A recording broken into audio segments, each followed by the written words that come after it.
What's up, guys? We're back with a full slate of NBA action here on Friday, January 31st. We're going to break down every NBA game tonight. We're also going to look at some of the biggest NCAA basketball games on the slate. We're going to look at bets on the side and over-under, and make sure to check that pinned comment throughout the day to see if there's any changes as injury news and player availability is confirmed.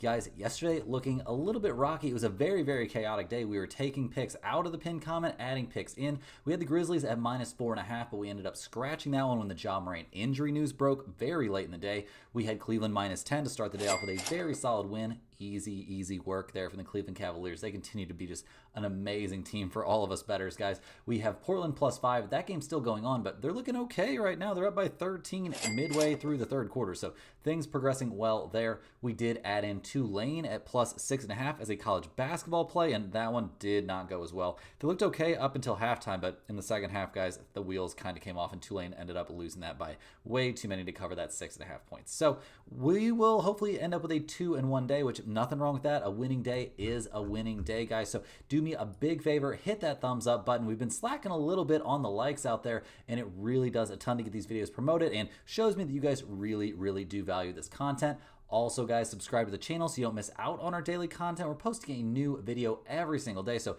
go ahead and subscribe. It keeps you updated, keeps you in the loop. You can also now sign up for a channel membership by clicking the little join button right below the video. Members get exclusive early access to all of my videos and get their names up on screen just like right now. I really appreciate the support from all of you. Seeing that badge next to your comments keeps me fired up and motivated and lets me know you are really one of my super fans out there. So let's get after it and make this channel even bigger and better.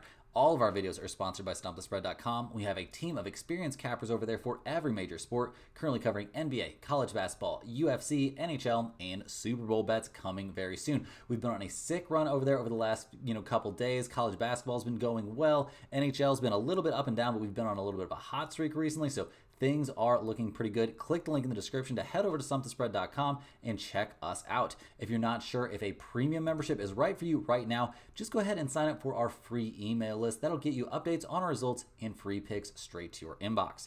Comment below with any bets you're looking at today, and we will give you our best advice on all of them. We are committed to responding to every single comment every day, so let us know anything you want to say about my picks, these videos, or anything you see here. As always, our favorite picks will be in the pinned comments down below. Now let's get into our first game of the day, guys. We got the LA Clippers going on the road to take on the Charlotte Hornets. The Clippers, guys, they come into this game fresh off a nice 128-116 win. They're at the San Antonio Spurs, so good stuff on that one. The Clippers are 27-20 on the season. A team a lot of people thought was going to have a really rough time this year. Not really struggling too much. They've had some injuries. Kawhi missed a ton of time, but he's back. He actually played great in that game against San Antonio. He was a +16, put up 27 points in 29 minutes, shot the ball really well, had 7 assists, 5 rebounds. Like, he's doing a great job. We also saw Zubac go out there and dominate, guys. He had 21 points to go along with 22 rebounds. So great nights out there, really across the board. All the starters played well, including Norman Powell, who continues to just be amazing. Like, I don't know, I didn't know Norman Powell was like this, guys. But he, has been coming off the bench for most of his career. He's in the starting lineup now, and my God, like,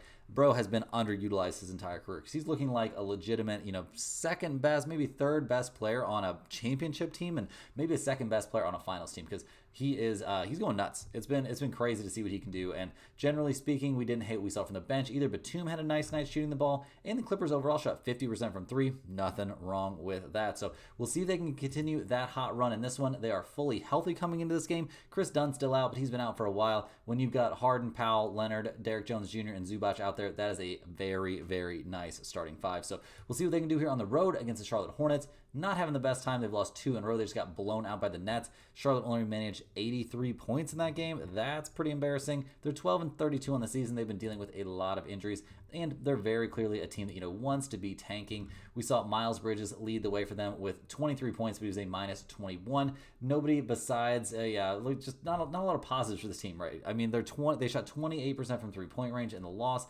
Not a lot of guys doing well. I mean, they're missing their 2 best young players. That's going to be a thing, and yeah, I just don't have a lot of positive things to say right now about the Charlotte Hornets. They're a tanking team. We've got too many tanking teams in the NBA right now, in my opinion, and it's kind of a mess. I mean, we see LaMelo Ball listed as out for this game, Josh Green day to day. We see Mark Williams listed as out, and so is Cody Martin. LaMelo, guys, he's going to be reevaluated in a week, so he's not going to be back for a while, and probably longer than that, honestly, that ankle problem. Like, bro, just call up Steph Curry, do exactly what he did, get those ankles right, because until you do that, you can't really be a consistent high-level player over the course of an entire season. You're going to step on somebody's foot or something. Your body has to be able to account for that and not, have a serious ankle injury. Josh Green dealing with that foot issue. Sounds like he's going to play in this game. Mark Williams dealing with that foot issue will not be playing in this game. And Cody Martin, guys, he has been ruled out also due to a sports hernia. So that's not great either. Looking at the numbers here, guys, I'm not shocked to see the Clippers as huge favorites. The Hornets are getting 14.5 points at home. We've got a total of 214. The Clippers 12-10 against spread on the road. They are actually 17-9 against spread after a win. So they're very good coming off a win. They're also 28-18-1 to the under. The Hornets 12-11-1 against spread at home. They're 15-16 against spread after a loss. They are 28-16 to the under. That's an NBA best mark to the under. So two huge under teams coming into this game. And really, guys, you could maybe talk me into the Clippers at minus 14.5, but I'm not interested in that. I'm very interested in under 214 in this game. I think we'll see, the Hornets have a very rough night out there. I don't think we're going to see them score more than, 90 points maybe, and that leaves plenty of room there for the Clippers to put up some points. So go ahead and give me the under in this game, but not a play that's probably going to go into the pinned comment. There's always that off chance that the Clippers just shoot the lights out and score, 150 points. So just go ahead and give me the under, but as a very small lean. Next on the dock, we're looking at the Dallas Mavericks going on the road to take on the Detroit Pistons. The Mavs come into this game playing pretty well. I mean, they've had some easy games on the schedule. That win against the Thunder definitely doesn't qualify as an easy win, and they did get kind of blown out by the Celtics, but blowing out the Wizards and getting that crazy 137-136 win at New Orleans the last time out. Very, very good stuff in that one. We saw just lots of great stuff there from the Mavs.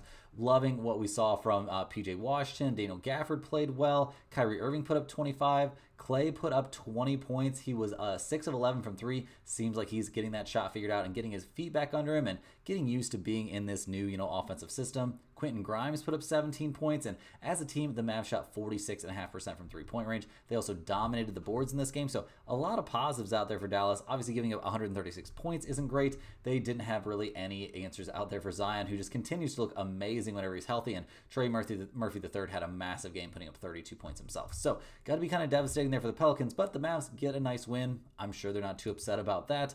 They come into this game relatively healthy. I mean, Exum and Dwight Powell still out, and obviously no Luka back yet, but I mean, a starting lineup of Irving, Dinwiddie, Klay Thompson, PJ Washington, and Gafford doesn't look terrible to me, so they've got a chance to do something decent here as they go on the road to take on the suddenly floundering Detroit Pistons, who are 23-24 on the season. They've lost 3 in a row, losing at the Magic, at the Cavaliers, and at the Pacers. So it's been a long, kind of brutal road trip there for the Pistons. They're going to be hoping they can get back on track here. That 133-119 loss at the Pacers. All kinds of craziness going on in there, guys. Isaiah Stewart ejected. That was a crazy.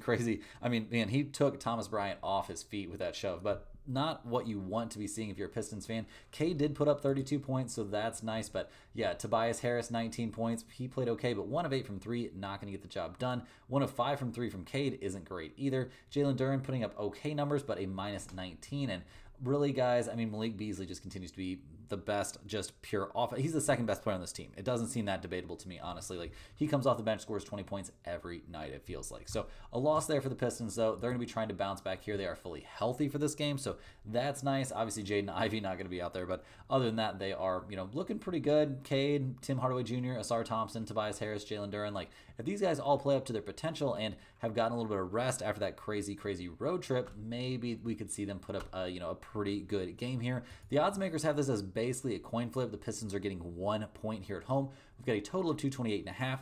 Dallas 10-12-2 against spread on the road, 10-14-1 against spread after a win. They're also a pretty decent they're a slight over team, 25-23 to the over. Detroit only 8-12-1 against spread at home, but they are still 14-9 against spread after a loss. So that's not a bad number. They're 24-22-1 to the over this season. With a total of 228.5, that seems a little high to me, to be honest. So I'm not interested in the over-under here, but I do think we want to be taking a look at going back to it. Maybe we can get some of the money back we've lost on them over their last couple games, but maybe the Pistons can get back on track in this one, guys. I like the Pistons here getting 1 point. The Mavs are in a little bit of a letdown spot. I think Detroit can defend well enough to at least slow down Kyrie and give Klay some problems. And with the Pistons being at home, I think this is a spot they could kind of get back on track. Next up, guys, we got our first nationally televised game of the night. We've got the Denver Nuggets going on the road to take on the Philadelphia 76ers. The Nuggets, 28-19 on the season. They've actually lost 3 in a row, though, losing at the Bulls, at the Knicks, and then they're playing at the 76ers now. So, yeah, a loss at Minnesota, at Chicago, and at New York. So, not great. That Bulls loss was pretty competitive. They lost by 10 at the Knicks in a game that was close down the stretch, but they just didn't have any answers there for Jalen Brunson. So, we'll see if the Nuggets can bounce back here. I mean, Jokic doing his thing out there. He did miss some kind of tough late game threes in that one, but he kind of needed to take them. The team needed a boost. Jamal Murray actually played great in that game, one of his best games, and maybe he's rounding into form. Obviously, seeing only 17 points from Jokic, like that was a game far below his normal standards. So he's definitely in a bounce back spot here, but this long road trip here continues for the Nuggets. So it's kind of a big ask for them here. I mean, they do come into this game healthy, so that's a step in the right direction. Obviously, you know, if you've got Westbrook, Murray, Michael Porter Jr., Aaron Gordon, and Jokic out there, that's a lot of very solid players, guys. This is a team that's going to be very scary in the playoffs. Are they going to be scary in this specific game, though? Well, they're playing at the 76ers, who are playing pretty well. They've actually won 4 in a row. They've been at home for a lot of those games. I mean, at home for 3 of 4, and going to be home for this one as well. Wins against the Cavaliers, at the Bulls, against the Lakers, and against the Kings. All look pretty good. They've been doing all of this, without Embiid, so a lot of positives there. Maxey put up 30 points in their win their last time out against the Kings. Some very solid play there. I mean, 30 from him. Otherwise, this would not have been a great game, obviously. I mean, seeing nothing that special from anybody else. The bench played really well. 13 points from Ricky Council IV and 13 points from Kyle Lowry. When was the last time you heard that? And the 76ers shot over 40% from 3 in this game. So pretty good stuff out there, but the 76ers are certainly banged up still. I mean, we see Paul George, Caleb Martin, Joel Embiid, obviously, and Andre Drummond all there on the injury report. Paul George, with his finger issue, won't play in this game on Friday. Caleb Martin, with his hip issue, he's been ruled out. Joel Embiid also will not play, and Andre Drummond has been ruled out. So who are they going to have guard Embiid? I guess that job is going to fall to Yabusele, but that seems like a very big ask to him, literally and figuratively. So we'll see if he can slow down Jokic, who's in a big bounce back spot. We see the 76ers are getting 8.5 points here at home. We've got a total in this game of 231.5. Denver, 12-13 against spread on the road, 9-9 against spread after a loss. They're also a huge over team, guys. They're 30-17 to the over. The 76ers, 7-14-1 against spread at home, 8-9-1 against spread after a win. They're 23-20-3 to the over this season. So right off the bat, guys, I think over 231.5 certainly is live in this game. I think we'll see a lot of offense out there, but I think this is a spot you want to be on the Nuggets here to bounce back and get a double-digit win and cover. The last time we saw the Nuggets take on this Philadelphia 76ers team wasn't that long ago, and we saw Denver get the 144-109 blowout, completely destroy them win. Now, that was in Denver, so maybe it'll be a little bit tougher in Philadelphia, but I don't think it's that much tougher. I think this is a great spot to be backing the Denver Nuggets. Hey guys, jumping in here with a quick ad break. This is a great time to sign up for StompTheSpread.com. Signing up for a premium membership gets you access to our top confidence plays on all the major sports. We're currently covering NCAA basketball, the NBA, NHL, UFC, and the NFL. We have a team of professional cappers that work extremely hard putting in the research on these games every day so you don't have to. We make things very easy for you with pick notifications directly to your phone and unit sizes assigned to each play so you can see where our confidence level is on every individual matchup. To test out the service before you buy, join our free email list, get the occasional free or premium pick straight to your inbox. Just click the link in the description to sign up for a free account. Don't forget to like this video and subscribe to the channel if you're new. Now guys, back to the games. Moving right along, we're looking at the Chicago Bulls going on the road to take on the Toronto Raptors. The Bulls 20-28 on the season. They got blown out by the Celtics their last time, guys. 122-110. Obviously, a letdown spot there for the Bulls after their win against the Nuggets. And no, Levine definitely doesn't make things any easier. In that loss at the Nuggets, guys, they had no answers for Porzingis, which is not a big shock. We saw Vujicic have a big down game, only scoring 6 points. Only 16 points there from Kobe White in his return. Not an amazing game from him. 16 from Patrick Williams coming off the bench. The Bulls shot 30% from three, 40% from the field. It just was not a good night, and they did not play well defensively, obviously giving up 122 points. So not really loving the spot right now for the Bulls. I mean, they're 20-28 on the season. What are they really trying to do this year? Are they trying to actually compete? Like, that seems like a bit of a long shot. So we'll see what they actually do here, but I'm not expecting a lot of excitement unless it is trade deadline excitement with them making some deals, which sounds like they're willing to listen to on pretty much everybody in on the franchise. So we'll see what happens with that. Zach LaVine out for this game. He's got the birth of a child, so he's going to be missing the games throughout this weekend, I believe is the idea. Other than that, they are fully healthy for this game as they go on the road to take on the Toronto Raptors, who are playing great. They've won 5 in a row. They're coming off a 106-82 win there at the Wizards.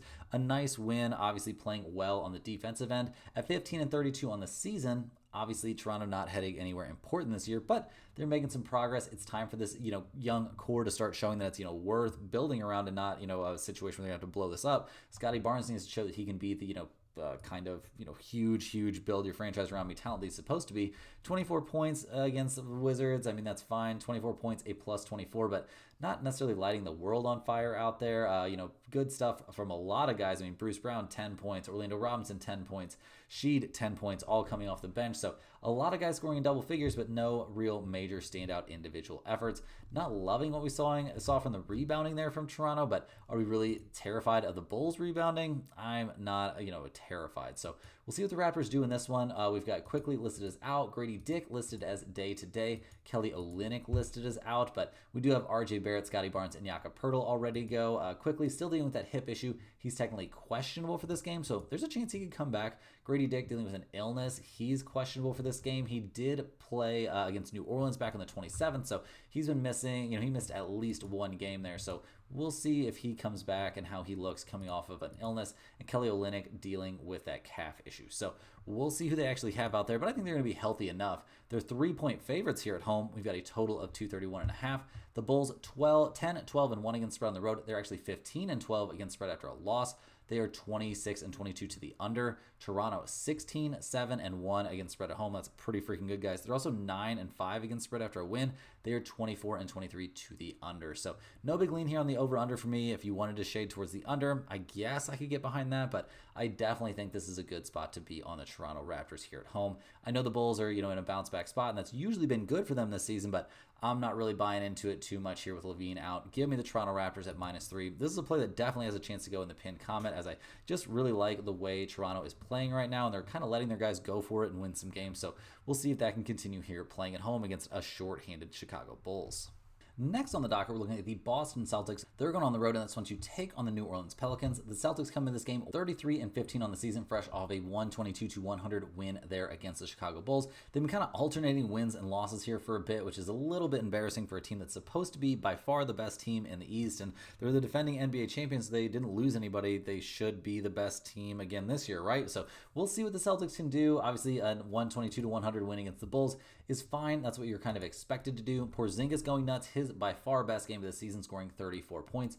Jaylen Brown playing well. Tatum playing through a sore knee to put up 16 points and, in 32 minutes, so not the heaviest minutes load. Derek White playing better than he has lately, and when Boston shoots 40% from three, they're usually going to win those games. They also did a decent job on the boards, maybe not elite, but I'll say decent, and Pritchard played really well coming off the bench. That's become pretty much, a solid thing you can almost always count on here for the Boston Celtics. So liking what we're seeing here from the Celtics. We were also on Boston in that game. We needed them to win by 14.5 or something crazy, and they come through with the easy cover. So we'll definitely take that. Boston comes into this game relatively healthy. Starting lineup, all good to go. Peyton Pritchard coming off the bench, good to go. We do see Sam Hauser on the injury list. He's questionable for this game with that hip issue. Al Horford with his toe injury, he's listed as probable for this game, so we're going to see him come back, play his first game back since at the Mavericks back on the 25th. So good stuff there with Horford coming back. We'll see how much they need him here against the Pelicans, who have lost 4 in a row. They're coming off a devastating 1-point loss there against the Dallas Mavericks.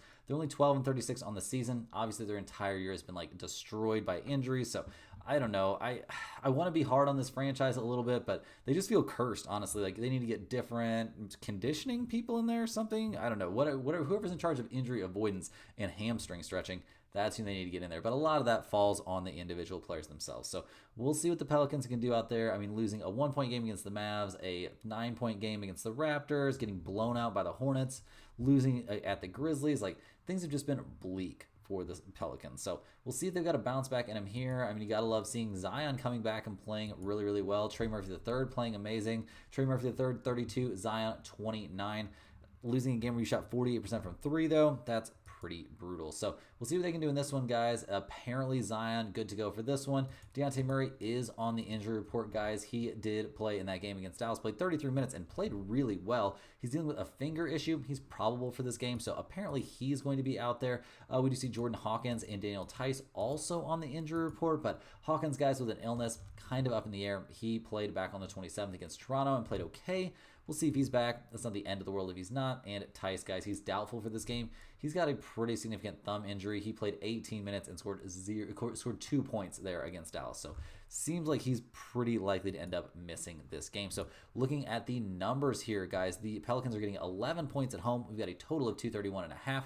Boston, 10, 12, and 1 against spread on the road. They're 6, 25, and 1 against the spread after a loss. They're also 27, 20, and 1 to they're 27 and 21 to the under. The Pelicans, they're 12, 12, and 1 against spread at home, so 500 against the spread team at home. They're only 13, 21, and 1 against spread after a loss, so that's not great. They're 27, 20, and 1 to the over. So varying trends there towards the over-under. Not you interested in the over-under in this game at all. But, guys, it's a system play.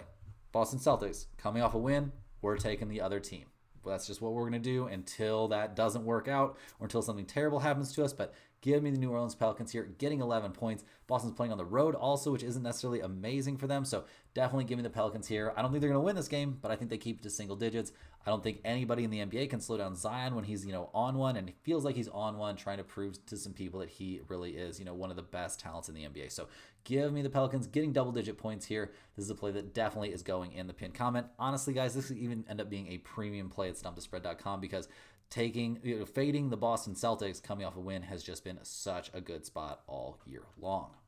Next up, we're looking at the Milwaukee Bucks going on the road to take on the San Antonio Spurs. The Bucks are 26 and 19 on the season, but they're fresh off of a loss there at Portland, losing 125 to 112. This is going to be their fourth straight road game as they continue this road trip, and that hasn't necessarily been the easiest. You also have to worry about, everybody on the Bucks, pretty much aside from Giannis being in some way, Giannis and Dame being some way involved in trade rumors, probably isn't helping the old psyche. Like, if you're Chris Middleton, are you super happy with the fact that you had double ankle surgery, have come back and been relatively productive, and this is the place you've been your basically entire career, maybe literally your entire career, and now they're floating you in trade rumors? Like, that probably feels pretty shitty. So we'll see what goes on there, see if these guys can bounce back and play a little bit better. That 125 to 112 loss at Portland didn't look great. They had very few answers there for Denny Adjeva. He played great in that game, and Portland's really been on one lately, so we'll see if they can continue that. They're currently up they're up 19 points right now in the fourth quarter on Orlando, and Portland was getting 5.5 or 6 points or something like that in that game. So we're on Portland. Hopefully that one can come through. It's looking very good at the moment. Dame played pretty well in that game. I mean, only 20 points, I guess, is not insane. Giannis had 39, but none of it was enough. The bench looking pretty atrocious. Gary Trent Jr. played, I guess, okay, but no Bobby Portis has been a huge, huge problem for this team. And looking at the injury report right now, Giannis listed as day-to-day. That's always the case for him. He's probable for this game, but we see AJ Green listed as out, Bobby Portis listed as out, Chris Middleton listed as day-to-day. Middleton, guys, is probable, so it sounds like he's going to play, but Bobby Portis, personal reasons, he's out for this game. AJ Green still dealing with that quad issue. He is technically questionable. So we'll see who the Bucks actually have. They're going to need their guys here as they take on the San Antonio Spurs, who are probably pretty fired up after getting a little bit punked there by the Clippers their last time out, but they put up a fight. Wemby did some good stuff. There was that shoving match between him and Zubac and stuff, and it's nice to see Wemby, a legit guy, a legit just monster out there and being pissed off. So that was cool to see. They did end up taking the 128 to 116 loss though, so let's not freak out too much. Wemby, 50% from the field, feels like he needs to be taking more than 16 shots.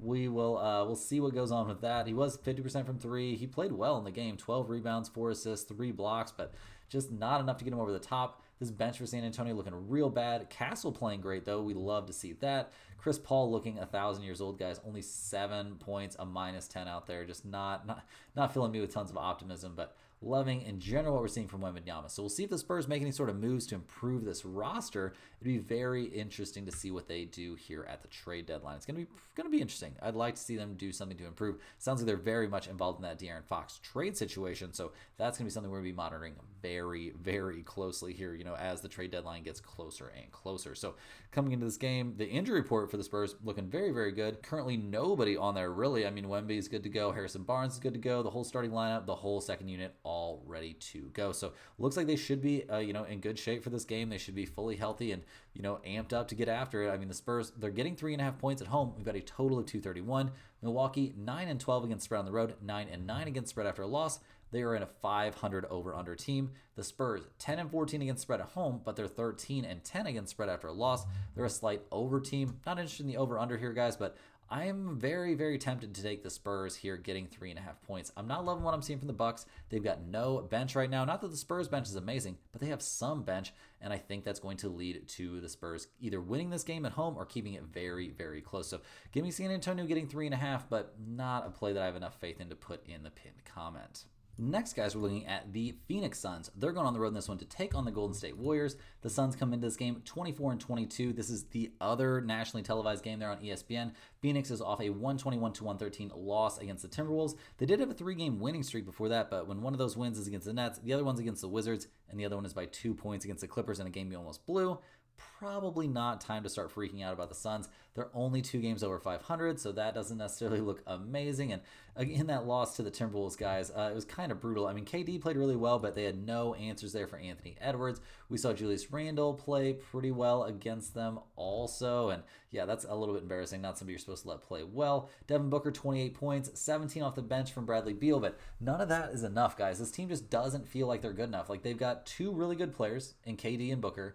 Bradley Beal's not good anymore. None of the supporting cast is any good. They're paying all their big name guys their entire salary, basically salary cap at this point is what it feels like in the NBA, and it's just not working out. It's not working out. They shot 37% from 3. That's not terrible. They got they had a rebounding edge, which is wild. You would never expect them to have a rebounding edge here against a team like the Timberwolves, but they actually had 2 more rebounds in the game, and just none of it was enough. They didn't shoot that many fewer free throws. They just couldn't play any defense. They let the Timberwolves shoot 56% from the field. Phoenix, they're just not good, guys. They're just not good. And it's embarrassing considering how good this team was, supposed to be. The whole Nurkic situation has turned into a disaster. I would say he's borderline poisoning the locker room. Bol in there, can't get any minutes. Why? You got Nick Richards and Miles Plumlee. You're telling me this team that's 24-22 on the season, Bol can't get any minutes? I'm just not buying it. This team not filling me with tons of optimism. Grayson Allen not having the best season, and was their only real bench player until they brought Bradley Beal off the bench, but how good is Bradley Beal, guys? To me, it feels like not very good. So we'll see what the Suns can do here going on the road. They're taking on the Warriors, who are 24-23 on the season. They've actually won 3 out of their last 4, and that 116-109 win there over the Thunder. Very impressive stuff. Loved what we saw from Golden State in that one. They did that without Draymond Green as well. They found a way to navigate themselves around a crazy 52-point game there from SGA. He did shoot 21 free throws. There's at least one clip going around that I've seen a bunch of times. It's Podziemski, jumping, doing a flyby, getting pump faked by SGA. He doesn't touch him at all. SGA takes the shot, gets the foul call somehow, and gets free throws. So the whistle for SGA is getting out of control right now. But I do like the Thunder, don't get me wrong. But a lot of that had to do with Oklahoma City shooting only 23% from 3. But the Warriors played well, don't get me wrong. Wiggins, one of his best games of the season, 27 points. Steph, only 21, but he was 5 of 10 from 3. And that's going against one of the best perimeter defenders in the NBA, and Dort and SGA at times. So that was a bit rough. Buddy Hield even had some positive moments. Gary Payton II played maybe his best game of the season, also putting up 15 points. 18 points off the bench from Kevon Looney. He needs to be getting more playing time, and 11 there from Podziemski, who seems like he's starting to find himself. So a lot of positives right now for the Warriors, and looking at, how things are going right now, they're not out of the mix. They've got Draymond Green probably going to come back very soon here. He's not going to be back for this game. He's out on Friday, but he's getting very close to making a return from that calf issue. And the Warriors are a team that is poised, in a good position to be able to make some moves here at the trade deadline. Will they do it? Kind of feels like they're not going to do it, to be honest, but it's definitely a possibility. So looking at the numbers for this game, guys, we see it's basically a pick'em game. The Warriors are 1-point favorites here at home. We've got a total of 225.5. The Suns, 9-13 against spread on the road, 11-10 against spread after a loss. they're a pretty big under team. 20, well, not huge, but 25-21 to the under. The Warriors, guys, 12-14 against spread at home, 9-14 against spread after a win. They are 25-22 to the under. So first up, you could definitely talk me into the under 225.5 in this game. I think that's very, very live. At least the Warriors play some defense. I don't know how I feel about the Suns defense necessarily, but you could talk me into the under. You could also talk me into the Golden State Warriors here to continue this solid run and get the win against a Suns team that's terrible. The Warriors' second unit is not terrible. Like Schroeder, Podziemski, Moses Moody, Santos has looked really, really good coming off the bench. Quentin Post has had some good moments, and even Trace Jackson Davis getting in the mix and stuff like that. And obviously, you're going to see Gary Payton in there. So I like the second unit here for the Warriors, and I hate the second unit for the Suns. So I think that's a big plus for the Warriors. So give me Golden State here as 1-point favorites. This has a legitimate chance to end up in the pinned comment. Now, guys, switching gears, we're going to look at some college basketball action, guys. We've got the Butler Bulldogs going on the road to take on the Georgetown Hoyas in kind of a short NCAA basketball slate. Butler, guys, not having the season of their dreams. They're only 9-12 overall. They're fresh off of a pretty competitive 9-point loss there against Marquette, but not able to get the win. They've been, alternating wins and losses, a win at Seton Hall, a 2-point loss against UConn, a win against DePaul, and then this 9-point loss there against Marquette. So they're doing what they can. Telford is a monster, 16.2 points per game. So loving what we're seeing from him. This is a middle-of-the-road rebounding team, not a great defensive team. Not necessarily loving what we see from them on offense, but it's not a disaster. Obviously, keeping a game within 9 points against Seton Hall is nice. Telford had his points, guys. He had 24, 12 there from McCaffrey. He played well. The bench, not amazing. We see Butler shoot only 27% from three-point range. That's not going to work. They had a 5-rebound edge, so that's a nice look, to out-rebound Marquette there, but they had very few answers there defensively. 4 starters there for the Golden Eagles scored in double digits against them, and that was pretty much all she wrote there for Butler. So keeping things close there. Got to give them credit for playing a competitive game, no doubt about that, but it's been a little bit rough. But we'll see what they can do here against a team that's, not as far down the standings as they are in the Big East, but, right there next to them, the Georgetown Hoyas, who came into the season with a lot of hope, and a lot of good things have happened, to be honest. They're 13-8 on the season. They haven't had the best time in conference play, only 4-6 in the Big Ten, but it's a lot better than things were looking last year, guys. They're coming off of a blowout loss at the hands of St. John's. That game did not look good at all, guys. Oh, that was a brutal one. That was a brutal one for sure. We've liked what we've seen from Georgetown at times, but at other times it can get real bleak, and only scoring 41 points, not a good look. They didn't shoot the ball well from 3. They made less than half their free throws. They did keep things basically even on the board, so that's good, but the 16 turnovers doesn't look great, and yeah, they could not stop, couldn't stop St. John's from getting to the rim, really. It was not a great game. Not a great game by Georgetown, but they can always turn it around here, guys. Over the course of the season, we've liked what we've seen from them defensively for sure. They're a decent rebounding team as well. The offense can come and go a little bit. They definitely want to play lower scoring games, but that's not always a problem here. So we'll see what they can do against Butler, guys. Looking at the numbers, Georgetown 3.5-point favorites. We've got a total of 138.5. Butler 3-2 against spread on the road, 11-9-1 to the over. Georgetown 7-7 against spread at home. They are 15-6 to the under this season. Guys, this seems like a relatively easy spot to me. I think we just take the under. You could take Georgetown minus 3.5 if you wanted to. I don't have any problem with that, but I think this is a very good under spot. Under 138.5. I don't think this game is going to see both teams scoring in the 70s. I think we're going to see both teams score in the low 60s, if that. So definitely give me the under in this one. I think it's a very, very good value. Next up, guys, we've got one of the most disappointing teams in the NCAA, guys. We've got the Dayton Flyers going on the road to take on the St. Louis Billikens. Dayton only 14-7 on the season. They're fresh off a loss against St. Bonaventure, losing that game by 22 points. Pretty brutal stuff there. It hasn't looked great on the road at times, although, they've got a blowout win against Duquesne, but then you can't even be competitive against St. Bonaventure.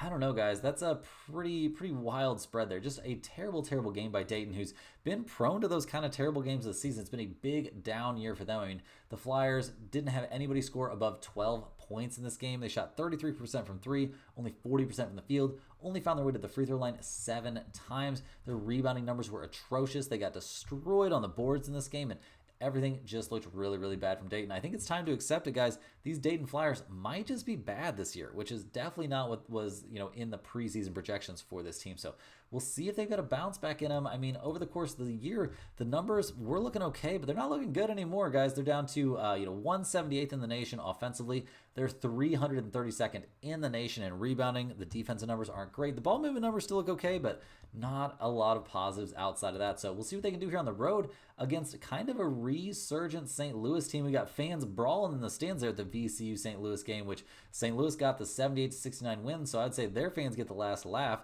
The Pelicans have won 3 out of their last 4 wins against Richmond, LaSalle, a loss at George Washington, and then that win at VCU. So that VCU win is obviously a pretty big win here for St. Louis, but they're 6-2 in conference play, and we also see VCU 6-2 in conference play, and George Mason only 7-1. So they are right there in the mix. Absolutely. I mean, in that win, loved what we saw from Jimerson, guys. He looked very, very good out there. What did he have? 26 points. The Pelicans shot 33% from 3. Definitely a very achievable number for them. They kept things even on the boards. 4 starters scored in double figures. Only 7 points off the bench. That's not amazing, but they didn't need that much off the bench, guys. It was a pretty good day, and they really did a great job of defending the perimeter there against the VCU Rams. So good stuff there from St. Louis, and over the course of the season, their season-long numbers are very reasonable. A good defensive team, decent rebounding. Obviously, Robbie Avila is pretty cool to have on there. That's somebody you're excited to watch on a nightly basis. That was such a cool run that he went on in the NCAA tournament, and I hope to see more stuff like that from him this year. So we'll see what happens, guys. The Pelicans are 1.5-point favorites here at home. We've got a total of 144.5. Dayton only 1-3 against spread on the road. They are 14-6 to the over. St. Louis, guys, 5-5 against spread at home, 15-4 to the under. So wildly varying trends here towards the over-under. I would say I'm going to lean more towards the under in this game, but really, guys, my main play is going to be the Pelicans to get the job done at home. I think they're a very good team. I know they're in a letdown spot after that game against VCU, so that's a little bit of a concern, and we'll probably keep this one out of the pinned comment if I'm being honest, but it's close, guys. It's very, very close, especially on a limited slate here of college basketball. So if you wanted to take the Pelicans, it would definitely make some sense to me. In our last game of the night, we're looking at the Indiana Hoosiers going on the road here to take on the Purdue Boilermakers. Indiana comes into this game 14-7 on the season. They're fresh off of back-to-back losses, though, and most recently, guys, a devastating 79-78 1-point loss there. Rodney Rice knocking down that three-pointer with 7 seconds left to lift Maryland to that 1-point win over Indiana on Sunday. So, yeah, brutal stuff out there for the Hoosiers. They've had a pretty brutal season in general. They're sitting at 5-5 there in Big Ten play, which obviously isn't terrible, but they just haven't been able to come up with those big, huge wins that you need over the course of a college basketball season. They did win at Ohio State by 1, so that's nice, but that 1-point loss against Maryland, it's interesting. We'll see. That either breaks your spirits or really, really lights a fire under you. So we'll see. I mean, the Hoosiers did shoot the lights out from 3 in that game, but so did Maryland. Neither team really missing much, and Indiana got a lot more free throw attempts. They held things close to even there on the boards. They got some good bench play. They had 4 starters scoring double figures, so not a lot of negatives for Indiana coming into this game. I mean, they played relatively well, and they've been playing some pretty competitive games, almost regardless of opponent, although they did get blown up by Iowa and Illinois. So we'll see what they can do in a pretty tough spot going on the road to take on the Purdue Boilermakers, who come into this game ranked 10th in the nation. They're fresh off of a big 91-64 demolition win there against Michigan. We were on Purdue in that one, I remember, so that was nice. But man, they absolutely took it to Michigan. It was that was gross, guys. We saw Purdue up 51-26 at halftime. Yeah, at halftime. So dominant stuff there. Loved what we saw from Purdue. They shot the ball pretty well from 3, less than 40% though. They did a good job on the boards, but got out rebounded by 5. But we saw 24 points there from Braden Smith and 10 assists. Almost had a triple-double. He had 4 steals in the game as well. The bench played pretty good, but yeah, it was a slaughter out there. It was great, great stuff there from Purdue. So we'll see if they can keep things rolling here. I mean, over the course of the season, they've looked like one of the best teams in the NCAA. The rebounding numbers are a bit concerning, but they're great offensively, great defensively. They've got monsters there in Kaufman Wren and Braden Smith. Guys, either one of those dudes can go off on any given night, or both of them can, and this has just been a very, very good team. So looking at the numbers, I'm not shocked to see Purdue as big favorites. They're 12.5-point favorites. We've got a total of 146. Indiana 2-3 against spread on the road. They're 10-11 to the over. Purdue 7-4 against spread at home and 12-9 to the over. So right off the bat, over 146 looks super, super reasonable to me. It's not a big look ahead spot there for Purdue. I would say it's more of a look ahead spot here for Indiana. They've got Wisconsin on deck and they're playing on the road here. This just seems like way too tough of a spot, but it also seems like too many points. So go ahead and give me a slight lean here towards Purdue to get the winning cover, but I'd be more willing to take the over in this game than anything else because it just seems like way too close of a spot. But it's a game I'm very excited to watch, especially on a very, very short college basketball slate. That's all the games we have for you guys today. Do me a big favor, hit that like button for good luck on all of your bets. Subscribe to the channel if you're new. Let me know in the comments anything you want to say about me or these videos. Also, get over to Stump the Spread for sure, guys. Click that link in the description. It'll take you over there. You can get on the free email list to get these some picks straight to your inbox and get updates on our results and all that kind of good stuff. So thanks for watching. We'll see you guys tomorrow for more sports betting action.